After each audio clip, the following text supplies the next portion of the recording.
This episode is brought to you by pastasworld.com, where you can find jigsaw puzzles, coffee and tea mugs, canvas and poster prints, iPhone cases, and more. You can even order custom items with your own pictures. Go to pastasworld.com or the Pastas World shop on Etsy to learn more.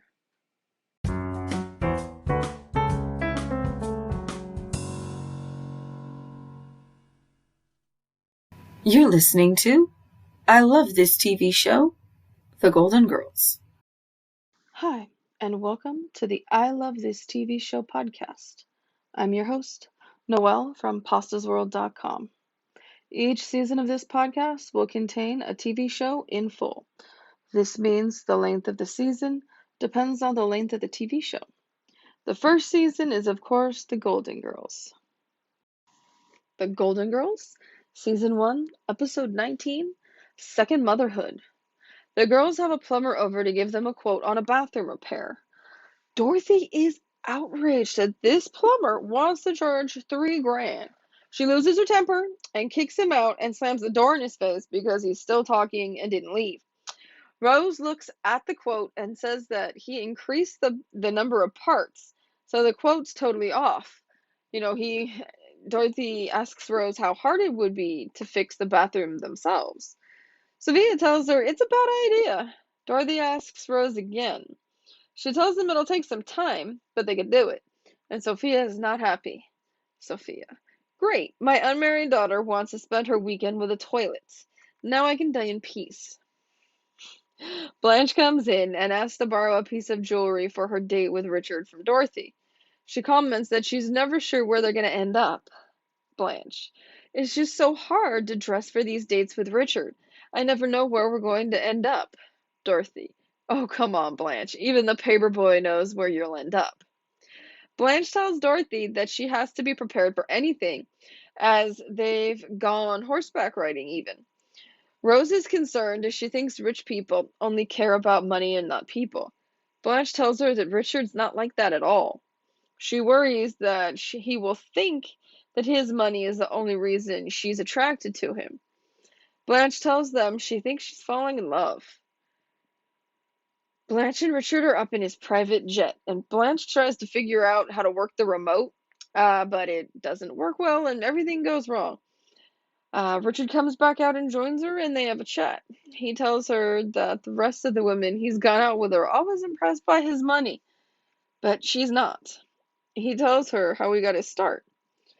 Blanche is in the recliner, and it went flat, and she was barely able to get it back up again before he turned around and saw. Richard then gets romantic with Blanche. Back at the house, Rose is tapping on the bathroom wall. Dorothy comes into the bathroom and tells Rose that her head is on the other side of that wall. Blanche joins them in the bathroom to tell them about her date. Richard told her that he wants to introduce her to his family. Sophia joins them and kicks them out so she can use the bathroom. The next day, Rose is excited that Dorothy is such a great help. Rose: you're a wonderful plumber's assistant, Dorothy. You really know your way around a snake. Dorothy: I've had a lot of experience. I was married to one for 38 years. Rose and Dorothy are excited they will have the new toilet by sundown installed.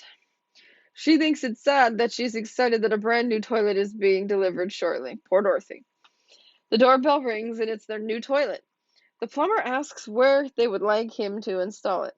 They tell him that they're going to install it, and they try to get him to take it to the bathroom for them.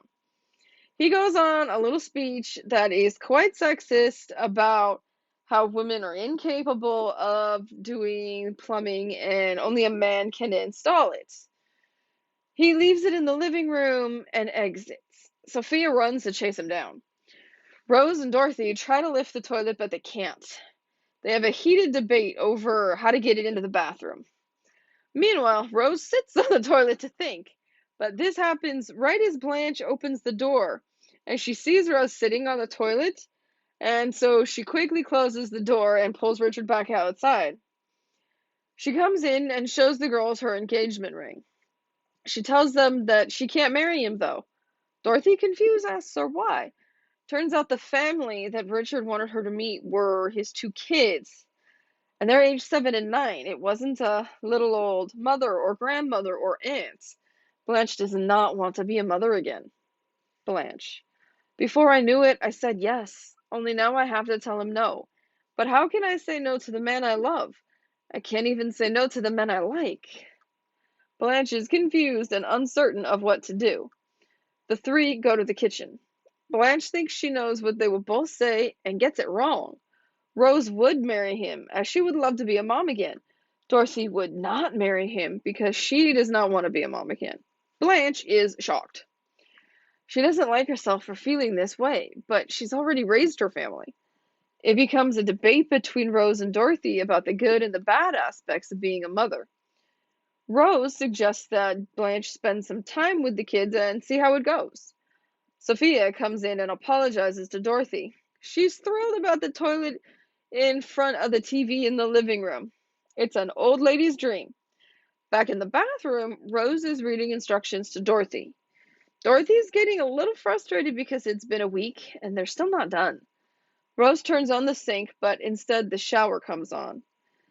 At this moment in time, the plumber walks in with Sophia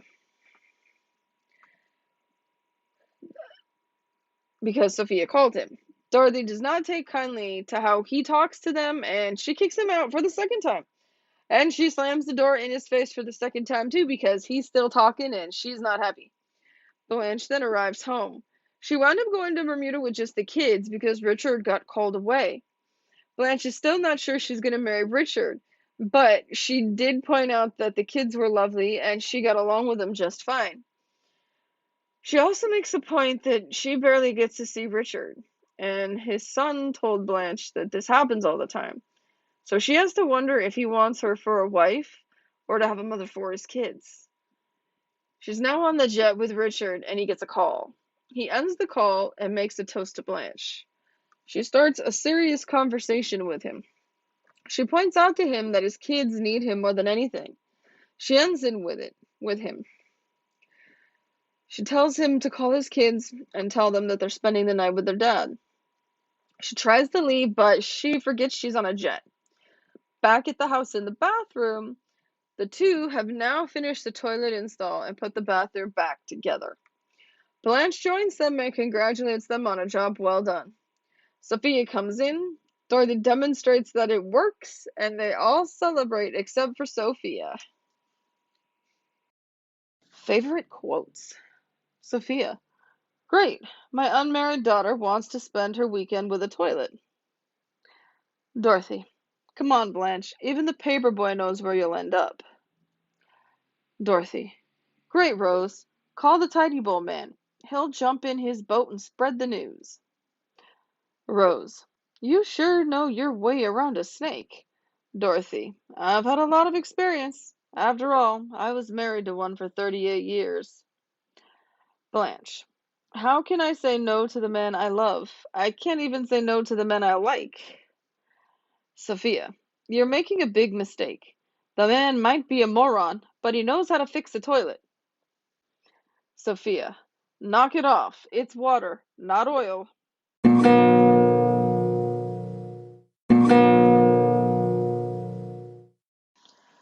This episode was unique because I think it's actually the second or third episode where there's some possibility of the girls being a parent again. I remember that there's an episode where there was a marathon and the baby was left.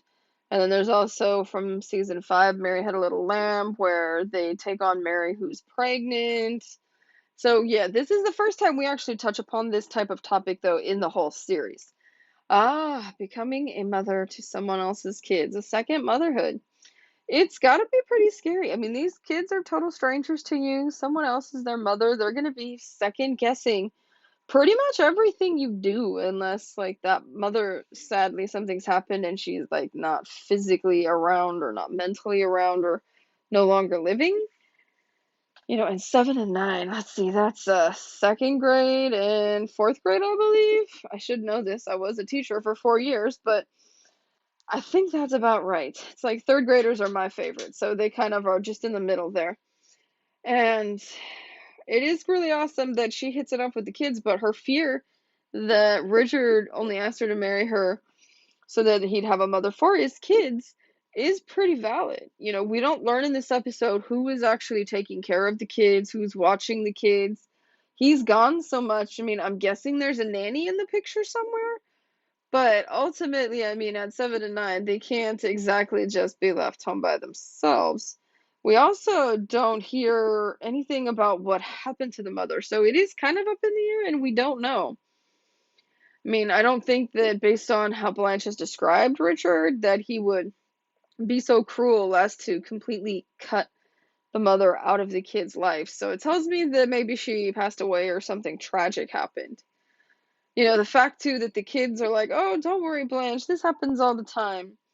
It's like they're kind of getting too used to not having their dad around. And when Blanche actually ends the relationship, stating that his kids need him more than she needs him and that he needs to be a dad to them, it's really, I think, one of the few times in the entire series where Blanche is actually selfless in that regard because she could have just said, oh, get a nanny or blah, blah, blah. But in that regard, she was being selfless and putting the well being of his kids first. And normally it's always Blanche, Blanche, Blanche, Blanche. So that was actually really nice to see. Also, it was pretty funny when she was on the jet plane messing around with the remote and she was causing all kinds of crazy things to happen. You'd think that the remote would have labels on it for what each button does, but I guess in this specific model of jet it didn't. Ooh, now the fun of the story for the episode plumbing. When Rose dropped that bomb that she used to work on the plumbing on the farm all the time, that was pretty shocking. I thought Dorothy was gonna faint. And especially when she looked at the quote and she was like, well, this is several dozen more parts than we need and that kind of thing. She actually like knew terms and all that, which you would not expect out of Rose. A St. Olaf story, yes. Plumbing technique, no. But it is fun watching them take apart half of the bathroom and get to what they need and change it out. I'm still not sure, because it was never made clear, what the actual problem was in the bathroom. I know they installed a new toilet, but I wasn't aware that to install a toilet, you had to like access the plumbing in the wall. I've had to have a new toilet installed at my house, and all the plumber did was like shut off the water and then unscrew the bolts that hold the toilet down and then lift out the toilets, take out the old toilet of the house, literally, and then that circle waxing he removed and put a new one down. And then I think he just plopped on the new toilet and bolted it down. I mean, it didn't even take him 20 minutes.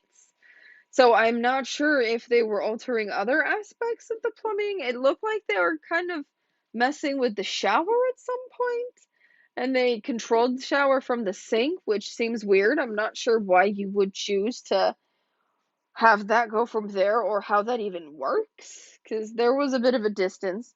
I also find it strange, and maybe you do too, that this bathroom, and that is the biggest freaking bathroom I've ever seen. It was as big as a bedroom.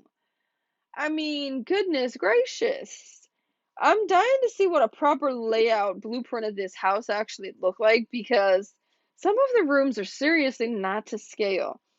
There is no reason for a bathroom to ever be that big. I mean, even if you converted a bedroom, why would you convert a bedroom? If you needed that much space, I would expect to see like other things in the bathroom too. Maybe there's like an additional tub, an additional shower. I mean, just something because that's a lot of empty space in the bathroom. You know, I mean, that thing was bigger than a lot of bedrooms. Some of my friends' bedrooms as a kid weren't even 8 by 10, and that bathroom looked more like it was like 20 by 30. I mean, half the size of my house or so, or some other house, but it was just a little crazy. I did find the two plumbers quite entertaining. Both older, both bald, both in need of suspenders or a belt. So the plumbing stereotype holds in plumbers. Thankfully, the plumber I have in real life, he's not like that. But in I guess in the 80s, that was a big plumbing stereotype, seeing butt crack, it's a bald old man. I'm still not sure why they thought being so negative to the ladies was going to get them a job, because it clearly did not. I mean, Dorothy slammed the door in their faces in this episode as many times in one episode as she's like done, I think, with Stan across the whole series, because there were like 3 door slams. And so I found that impressive. One on one plumber and 2 on the other plumber. But even Stan, she doesn't slam the door in his face that much. So, yes, and their whole sexism thing about, oh, you have to be a man to be a plumber. I mean, that's ridiculous. I know that's ridiculous. They should know that's ridiculous. But is what it is, I guess. Sad but true. Though the girls did do a beautiful job in the bathroom. It would have been nice if at the end Sophia could have said something complimentary instead of just being mean. But it is interesting that that bathroom is so big, they can all easily stand in there and talk. I also find it interesting that the plumbers didn't make any comment about how big the bathroom was, because I'm sure they're not used to working in spaces that are that big and spacious. I mean, literally, they probably could have put like 5 or 6 toilets in there. Alrighty, well, plumbing and second motherhood, those are both some very interesting topics, and normally they don't even remotely go hand in hand. Although sadly, sexism can be found everywhere. Have a great week. It's been great reliving this episode with you. Please check out the podcast website, anchor.fm/I love this TV show, no spaces. You'll be able to see the show notes and also support this podcast. To check out everything I'm up to and nerding about, head over to pastasworld.com. You'll also find additional content there. Thanks for listening, and stay golden.